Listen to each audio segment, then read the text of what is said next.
Visitato Castelvecchio dall'esterno, non resta altro che proseguire all'interno, nel bellissimo e interessante museo civico. Esso occupa le sale della caserma francese, del Mastio e della Reggia Signorile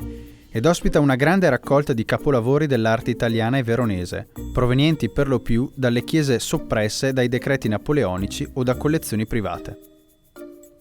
L'importanza del museo di Castelvecchio non è legata solamente al valore delle sculture e delle pitture al suo interno, ma anche al modo in cui sono state allestite le sale e collocate le opere, secondo la genialità di uno degli architetti più importanti del Novecento, Carlo Scarpa.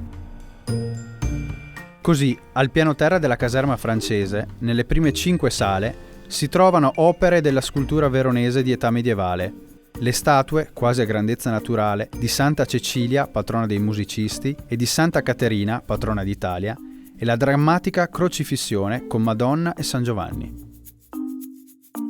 Uscendo, si attraversa la cosiddetta Porta del Morbio, per arrivare in un bel cortile, ai piedi della Torre del Mastio. Da qui si entra nella parte meglio conservata del castello, ovvero la Reggia Scaligera, in cui su 2 piani sono esposte le opere di pittura medievale.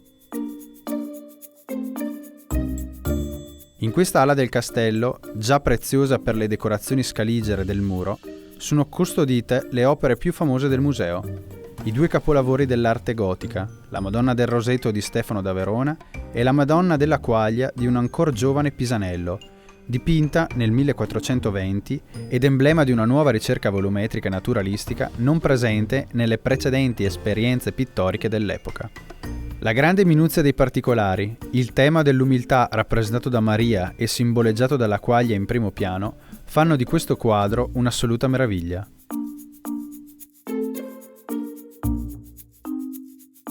Inoltre, notevoli per la loro originalità, sono anche il San Girolamo penitente di Jacopo Bellini, dove il muso del leone ha una curiosa somiglianza con il viso del santo, e la Vergine Gravida e i santi Martino e Giorgio di Giovanni Badile, in cui Maria è ritratta con Gesù ancora nel grembo. Il secondo piano ospita invece le opere rinascimentali, tra cui assolutamente da ammirare sono la Madonna con il Bambino del grande Giovanni Bellini, la Madonna della Passione di Carlo Crivelli e la solenne Sacra Famiglia e una Santa dello straordinario Andrea Mantegna. Lasciata la reggia, si torna nella Torre del Mastio, con la sua collezione di armi, elmi, spade, pugnali, mazze e alabarde di epoche comprese tra il XIV e il XVII secolo. È il preludio al suggestivo capolavoro della scultura trecentesca, la statua equestre di Can Grande I della Scala, uno dei monumenti simbolo non solo della signoria scaligera, ma della città stessa.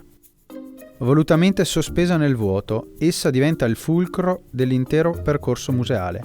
da cui si può osservare il famoso sorriso del condottiero, il cimiero a testa di cane e l'ondulazione della gualdrappa che riveste il cavallo. Infine, rientrati nella caserma francese, le ultime sale sono dedicate interamente alla pittura dei secoli XVI e XVIII, con opere di artisti veronesi quale Francesco Carotto, Paolo Morando e Girolamo dei Libri, e di artisti di fama internazionale come Paolo Veronese, Tintoretto e Giambattista Tiepolo.